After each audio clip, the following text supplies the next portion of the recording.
السلام علیکم ورحمۃ اللہ وبرکاتہ۔ محترم ناظرین، محترم سامعین، قائد اعظم کے بارے میں یوں تو کئی مضامین پڑھنے کو ملے جن سے ان کی سیاسی زندگی کے بارے میں بڑی معلومات حاصل ہوئی۔ پھر ان کی قانونی زندگی کے بارے میں جب وہ وکیل ہوا کرتے تھے، بیرسٹر ہوا کرتے تھے، اس زمانے کی بڑی معلومات حاصل ہوئی۔ لیکن ان کی جو فیملی لائف ہے اس کے بارے میں کوئی ایسا مضمون نظر سے نہیں گزرا تھا۔ تو اتفاق کی بات یہ ہے کہ اسی اردو ڈائجسٹ دسمبر 2001 کی اشاعت میں ایک مضمون نظر سے گزرا جو بڑی اچھی روشنی ڈالتا ہے ان کی فیملی لائف کے اوپر۔ آج اس کا مطالعہ کریں گے۔ تو اس مضمون کا عنوان ہے بمبئی کا پھول، اور اس کے ٹائٹل میں لکھتے ہیں مصنف کے ایک مسحور کن شخصیت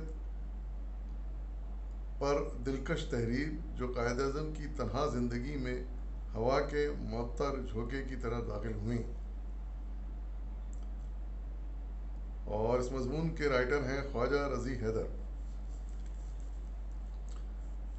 تو آپ لکھتے ہیں کہ محمد علی جناح نے لندن سے واپسی پر 24 اگست 1896 کو بمبئی ہائی کورٹ میں بحیثیت وکیل اپنا رجسٹریشن کرایا، اور تقریباً 3 سال کی شدید جدوجہد کے بعد ان کا شمار بمبئی کے معروف وکلاء میں ہونے لگا۔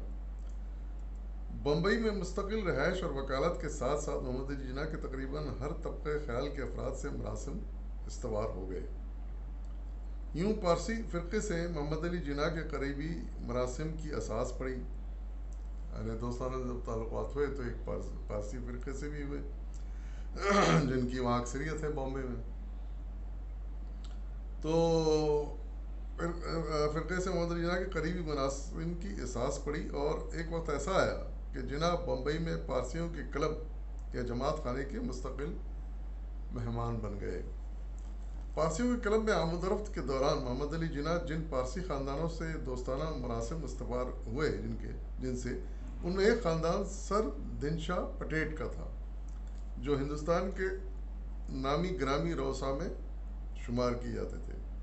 محمد علی جناح اکثر شام کو ان کی کوٹھی پر جاتے، گھنٹوں مسائل و امور پر تبادلہ خیال کرتے، اور اکثر رات کا کھانا بھی سر دنشا پٹیٹ کے ساتھ کھاتے تھے۔ انہی ملاقاتوں اور آمد و رفت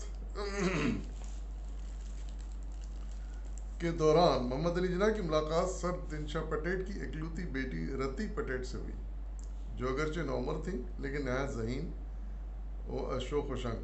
محمد علی کی پروقار شخصیت، مخصوص طرز استدلال اور ذہانت نے رتی پٹیٹ کو متاثر کیا۔ وہ ان کی ذات میں دلچسپی لینے لگیں، پھر یہ دلچسپی بہت جلد ان کے دل کی دھڑکنوں کا حصہ بن گئی۔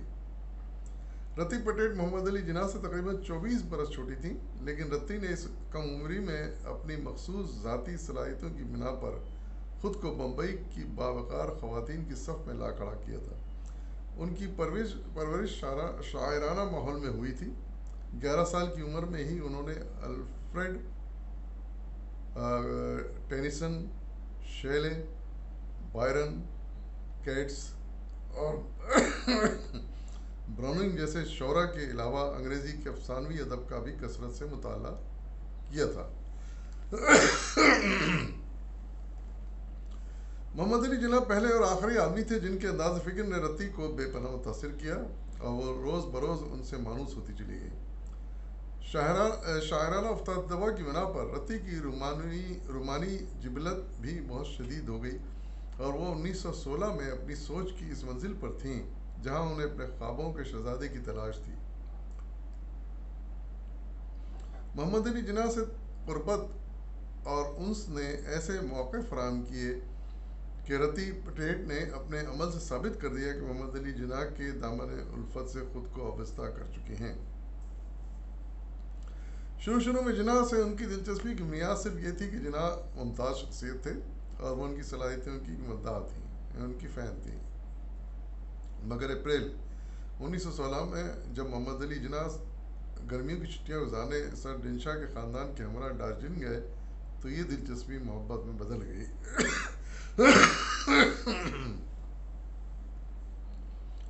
اوائل اوائل جون 1916 میں جب رتی کا خاندان اور محمد علی جناح دارجلنگ میں 2 ماہ کے قیام کرنے کے بعد ممبئی واپس پہنچے تو ہر طرف ان کی شادی کی خبریں گشت کرنے لگیں۔ اس صورتحال کے پیش نظر رتی پٹیٹ نے اپنے والدین کے سامنے کھل کر اقرار کر لیا کہ محمد علی جناح کو نہ صرف پسند کرتی ہیں بلکہ ان سے فوری طور پر شادی بھی کرنا چاہتی ہیں۔ بقول کانجی دور کا داس، رتی باعتبار عمر جناح سے بہت چھوٹی تھی، لیکن وہ جناح سے شادی کرنے کا مصمم ارادہ کر چکی تھی۔ تاہم والدین اپنی بیٹی کے ایک مسلمان سے شادی کے حق میں نہیں تھے۔ جناح نے لیکن ایک ہی دن محمد علی جناح نے ان رتی پٹیٹ کے والدین ڈنشا پٹیٹ سے شادی کا خواہش ظاہر کی۔ جناح نے سر ڈنشا لیکن سر ڈنشا چونکہ مخالف تھے پارسی اور مسلمانوں کے درمیان شادی کے، تو انہوں نے وہ ایک دم بھڑک گئے، ان کو یہ پروپوزل پسند نہیں آیا۔ جناح نے سر ڈنشا کے انہوں نے سختی سے جواب دیا کہ یہ نہیں ہو سکتا۔ جناح نے سر ڈنشا کے اس جواب کے بعد نہایت پرسکون لہجے میں ان سے کہا، میں آپ کی بیٹی سے شادی کرنے کا خواہش مند ہوں۔ سر ڈنشا یہ سن کر ہکا بکا رہ گئے، انہیں علم بھی نہیں تھا کہ ان کی یہ رائے خود ان کی ذات پر اثر انداز ہوگی۔ وہ شدید طیش میں آ گئے اور انہوں نے کسی ایسے موضوع پر بات کرنے سے قطعی انکار کر دیا جو ان کے نزدیک بیکار اور مزے کا خیز تھا۔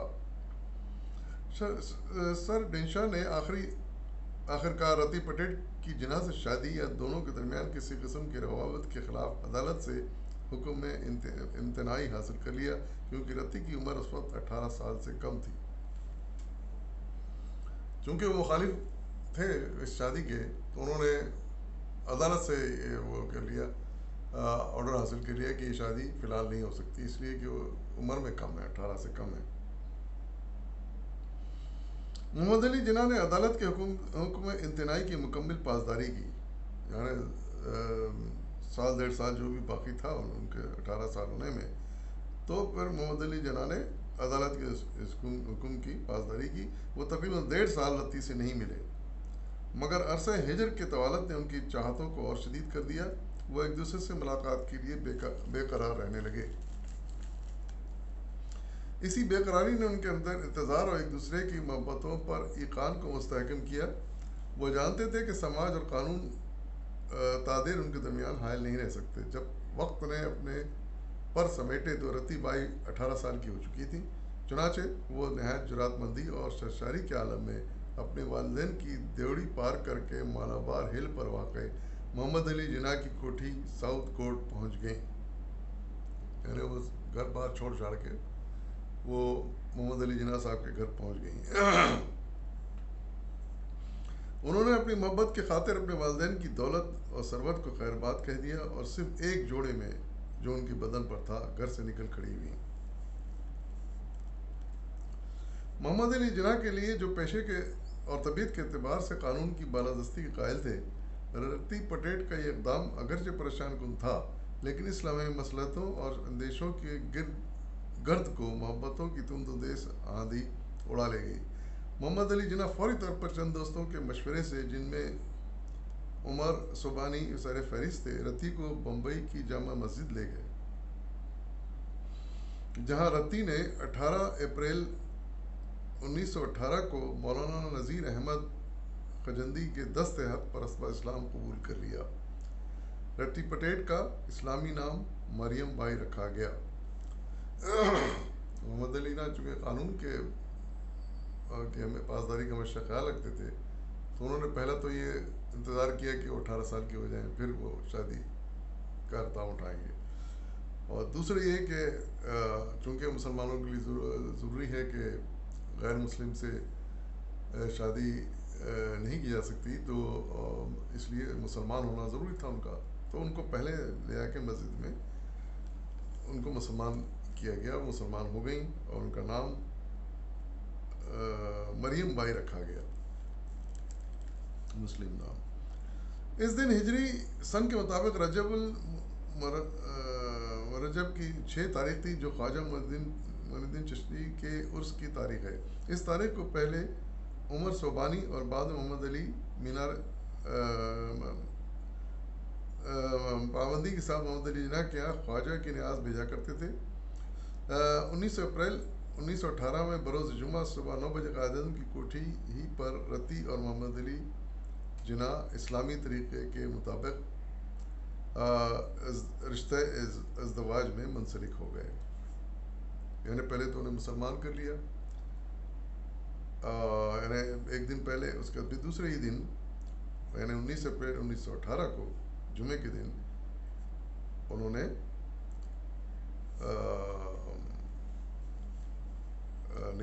نکاح پڑھ لیا، اور پھر اس طرح ان کا عقد ہو گیا۔ محمد علی جناح اور رتن بائی کا نکاح فقہ جعفریہ کے مطابق ہوا، کیونکہ جناح صاحب کا بھی بیک گراؤنڈ فقہ جعفریہ کا تھا۔ رتن بائی کی طرف سے مولانا محمد حسن نجفی اور محمد علی جناح کی طرف سے شریعت مدار آقائے حاجی محمد عبد الحاشم نجفی نے نکاح نامے پر دستخط کیے، جبکہ گواہان اور وکلا میں شریف دیوجی کانجی، عمر صوبانی، راجہ محمد علی محمد خان آف محمود آباد اور غلام علی شامل تھے۔ اگلے دن ہر اخبار نے رتی اور جناح کی شادی کے حوالے سے خبریں شائع کی۔ نکاح نامے کے اندراج کے مطابق اس موقع پر مہر کی رقم 1000 روپے مقرر ہوئی، جبکہ محمد علی جناح نے اپنی دلہن کو 1,25,000 بطور تحفہ دیے۔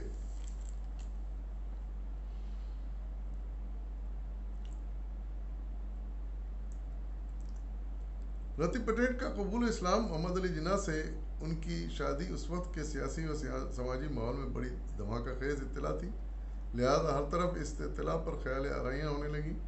خصوصاً پارسیوں نے اس کا سب سے زیادہ نوٹس لیا، کیونکہ ان کے نزدیک کسی پارسی لڑکی کا ایک مسلمان سے شادی کر لینا معیوب اور اہانت آمیز فعل تھا۔ پارسی اخبارات نے اس شادی کی مخالفت کرتے ہوئے یوم شادی کو سیاہ جمعہ سے تعبیر کیا اور کہا کہ یہ شادی پارسی فرقے کے رسم و رواج کے خلاف ایک مضمون سازش ہے۔ دوسری طرف جناح اور رتی نے، جن کے دل ایک دوسرے کی محبتوں کے سے لبریز تھے، تمام چہمے گوئیاں اور حرف آرائیوں سے بے نیاز رہتے ہوئے اپنی زندگی کا آغاز نہایت دھوم دھام سے کیا۔ وہ شادی کی تقریباً 1 ماہ بعد ہنی مون بنانے کے لیے نینی تال روانہ ہو گئے۔ نینی تال بڑا تفریحی مقام ہے انڈیا میں، تو اس کا انتخاب کیا انہوں نے۔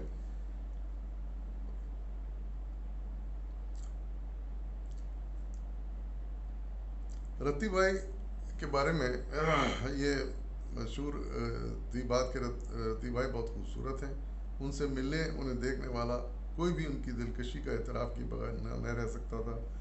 انہیں بمبئی کے سماجی حلقوں میں بمبئی کا پھول کے نام سے یاد کیا جاتا تھا، اتنی خوبصورت نازک نام تھی وہ، ان کو بمبئی کے پھول کے نام سے یاد کیا جاتا تھا حلقے میں۔ سر اکبر حیدری کی صاحبزادی بیگم حاتم بھائی طیب جی کا بیان ہے کہ محمد علی جناح اپنی بیوی کو بہت چاہتے تھے، وہ تھیں بھی اسی قابل، خوبصورت، مہذب، تعلیم یافتہ، باوقار اور بہترین مقرر بھی تھی۔ وہ لوگوں کا یہ کہنا ہے کہ محمد علی جناح کے لیے اس سے زیادہ موزوں اور کوئی لڑکی نہیں ہو سکتی تھی۔ رتی کی آمد سے نے جناح صاحب کے مکان کو جنت ارضی میں تبدیل کر دیا۔ بقول ہیکڑ بلائی، تو یہ کوئی ان کے دوست ہوں گے، ہو سکتا ہے پارسی ہوں۔ جناح کے لیے رونق اور اس مکان میں گویا ایک چراغ روشن ہو گیا۔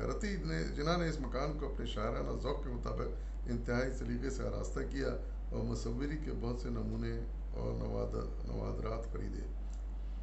رتی کے احساس ذمہ داری اور انداز ودا نے محمد علی جناح کو بہت جلد ان کا اس حد تک اسیر کر لیا کہ وہ عدالت سے سیدھے گھر آتے اور لان میں بیٹھ کر گھنٹوں اپنی نوخیز دلہن سے گفتگو کرتے رہتے، مگر اکثر یہ ہوتا کہ جناح کے پرانے سیاسی رفیق اور دوست آ نکلتے اور اس رومانوی فضا کو سیاسی باتوں اور بحثوں سے بے کیف بنا دیتے۔ رتی کو اس لمحے یہ باتیں قطعاً نہ بھاتی تھیں، ان کا دل چاہتا تھا کہ وہ اسی لمحے گھر سے باہر جا کر سیر و تفریح میں مہو ہو جائیں، مگر وہ توان کا رہن یہ سیاسی قصے سنتی رہتی تھیں۔ رتی جناح نے عملی سیاست میں اگرچہ کبھی حصہ نہیں لیا، لیکن ان کی زندگی میں ایسے واقعات ملتے ہیں جن سے یہ ظاہر ہوتا ہے کہ وہ نہ صرف ہندوستان کی آزادی کی شدید خواہش مند تھیں، بلکہ وہ اعلیٰ درجے کی سیاسی بصیرت کی بھی حامل تھیں۔ جناح سے شادی کے بعد ان کی آزاد پسند انداز فکر کو مزید جلا ملی، کیونکہ اب وہ بہت قریب سے اپنے شوہر کے سیاسی تدبر، معاملہ فہمی، دور اندیشی اور حتمی فیصلوں کا جائزہ لے رہی تھیں۔ وہ انگریزوں کو حاکم نہیں، غاصب تصور کرتی تھیں، اور جب کوئی موقع آتا انگریزوں کے خلاف اپنی نفرت کا بھرپور اظہار کرتی تھیں۔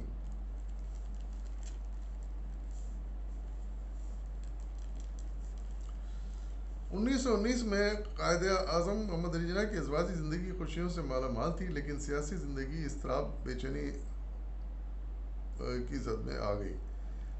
اس دوران آل انڈیا مسلم لیگ نے ایک وفد محمد علی جناح کی سربراہی میں تشکیل دیا، جس کا مقصد لندن میں وزیر اعظم لارڈ جارج کو اس بات پر آمادہ کرنا تھا کہ پیرس امن کانفرنس میں اس سال ایک مسلم مندوب کو شامل کیا جائے۔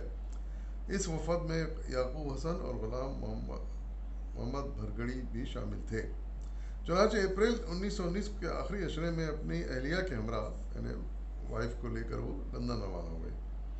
ان دنوں رتی جناح امید سے تھیں، یعنی بیبی ایکسپیکٹ کر رہی تھیں، وہ حاملہ تھیں۔ چنانچہ جناح نے لندن کے ریجنٹ پارک کے قریب ایک فلیٹ کرایہ پر حاصل کر لیا تاکہ رتی جناح کو مکمل آرام مل سکے۔ لندن میں قیام کے دوران جناح اپنی سیاسی مصروفیات کے بعد تمام تر وقت گھر پر ہی گزارتے تاکہ رتی کو کسی قسم کی اکتاہٹ نہ ہو۔ 14 اگست 1919 کو شام کے وقت جناح اپنی اہلیہ کے ساتھ تھیٹر گئے ہوئے تھے۔ انہیں بہت عجلت میں تھیٹر چھوڑنا پڑا کیونکہ رتی جناح درد ذہن میں مبتلا تھیں۔ اسی شب ان کے یہاں ایک بیٹی پیدا ہوئی جس کا نام دینا رکھا گیا۔ دینا کے خط و خال اپنے والد سے اور آنکھیں اور ہونٹ اپنی والدہ سے مشابہ تھیں۔ دینا جناح کی پیدائش رتی اور جناح کی محبت اور رفاقت میں ایک نئے باب کا اضافہ ثابت ہوئی۔ لندن کے خنک اور قہر آلود فضا میں دونوں اپنی مولود بچی کے ساتھ ہمہ اوقات مسرور مگن رہتے تھے۔ شام کو اکثر دیوان چمن لال اور مسز سروجنی نائڈو ان کے فلیٹ پر آ جاتے، پھر رات گئے تک محفل جمی رہتی۔ دینا کی پیدائش کے بعد محمد علی جناح تقریباً 2.5 ماہ لندن میں مقیم رہے، پھر نومبر کے وسط میں ہندوستان لوٹ آئے۔ رتی کو مطالعے کا گہرا شوق تھا۔ روحانیت اور ادب سے متعلق کتب ان کی توجہ کا ہمیشہ مرکز رہتی تھیں، خصوصاً جب رتی اور کانجی دوارکا داس کی ملاقات ہوتی تو بیشتر وقت کتابوں ہی کے موضوع پر گفتگو ہوتی تھی، لیکن رتی جناح مسلسل مافوق الفطرت اور ماورائے امکان باتوں پر غور نہیں کرنے کی وجہ سے شدید ذہنی دباؤ کا شکار رہنے لگیں۔ جناح صاحب نے انہیں سمجھانے کی کوشش کی، لیکن کسی طرح بھی اپنے نام نہاد روحانی تجربات سے دستبردار ہونے کے لیے تیار نہیں ہوئی۔ یعنی فرضی قصے اور ان چیزوں میں رہنے لگیں، جادوئی دیو مالائی قصوں میں مگن رہنے لگیں، انہیں کا مطالعہ کرتی تھیں وہ، اور پھر روحانی تجربات بھی کچھ شروع کر دیے انہوں نے۔ جناح صاحب نے ان کو منع بھی کیا، لیکن وہ کہ اس سے ذہن خراب ہوتا ہے، خیالات خراب ہوتے ہیں، پریشانی ہوتی ہے، مگر وہ باز نہیں آئیں اور یہ جاری رکھا انہوں نے۔ انکشاف ذات اور تسخیر روح کے مراحل کے ساتھ ساتھ رتی کو بلا واسطہ خدا کی معرفت، روحانی یعنی تھیوسفی سے بھی دلچسپی پیدا ہو گئی اور باقاعدہ تھیوسفیکل سوسائٹی کی رکن بھی بن گئی۔ محمد علی جناح کو ابتدا رتی کے ان مشاغل سے کوئی دلچسپی نہیں تھی اور وہ اکثر ان ما فوق الفطرت باتوں پر رتی اور کانجی دوارکا داس کا مذاق اڑایا کرتے تھے، لیکن اس عدم دلچسپی کے باوجود وہ اس بات سے خوش تھے کہ اس طرح کی رستی کی مصروفیت کا ایک سبب پیدا ہو گیا ہے، اور وہ خود کو بیکار محسوس نہیں کرتی، بلکہ تمام دن ان مشاغل میں، جن میں کتابوں کا مطالعہ بھی شامل تھا، خود کو مصروف رکھتی ہیں۔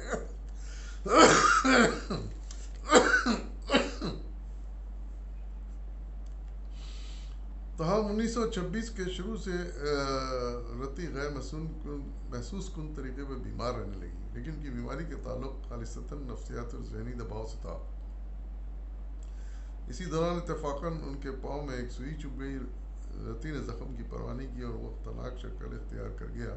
حتیٰ کہ وہ چلنے پھرنے سے بھی معذور ہو گئیں۔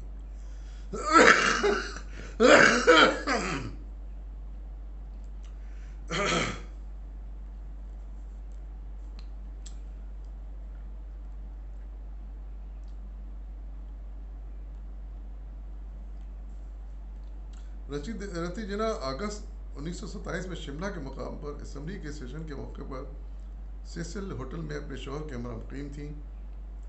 وہ دسمبر 1927 میں مسلم لیگ کے سالانہ اجلاس کلکتہ میں بھی موجود تھی، لیکن جنوری 1928 میں وہ کلکتہ سے واپسی پر ان کے اور جناح صاحب کے درمیان نامعلوم وجہ کی بنا پر اختلاف پیدا ہوا، اور رتی جناح ماؤنٹ پلیزنٹ روڈ کی کوٹھی سے رہائش ترک کر کے ممبئی کے ایک ہوٹل تاج محل میں منتقل ہو گئی۔ یعنی جناح صاحب کی رہائش انہوں نے چھوڑ کر پھر وہ ایک ہوٹل میں چلی گئی، اختلاف کچھ ہو گیا ان کے درمیان میں۔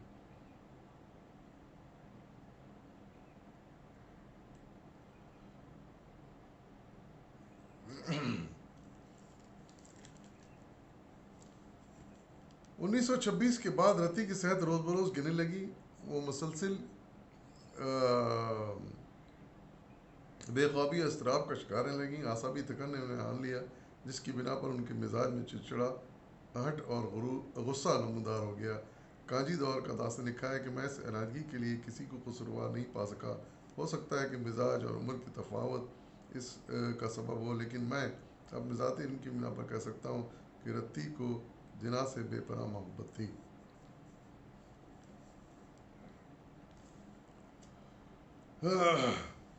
تاج محل ہوٹل کی رہائش کے دوران رتی جناح کی صحت مزید گرنے لگی اور انہیں غشی کے دورے پڑنے لگے، مگر وہ ہوٹل میں ہی مقیم رہیں۔ محمد علی جناح ان دونوں سائمن کمیشن کی ہندوستان آمد کے بنا پر شدید مصروف رہے۔ جیسے ہی 31 مارچ 1928 کو سائمن کمیشن کے ارکان انگلستان روانہ ہوئے، محمد علی جناح نے بھی لندن جانے کا پروگرام بنا لیا۔ اسی اثناء میں رتی جناح P&O نامی جہاز سے 10 اپریل کو بغرض علاج پیرس چلی گئیں۔ رتی جناح کے ساتھ ان کی والدہ سفر کر رہی تھیں۔ رتی جناح کے پیرس روانگی کی تقریباً ایک ماہ بعد یعنی 5 مئی 1928 کو جناح SS راجپوتانہ نامی جہاز سے روانہ ہوا۔ اس سفر کے درمیان ان کے ہمراہ ان کے قریبی دوست چمن لال ارسونو تھے۔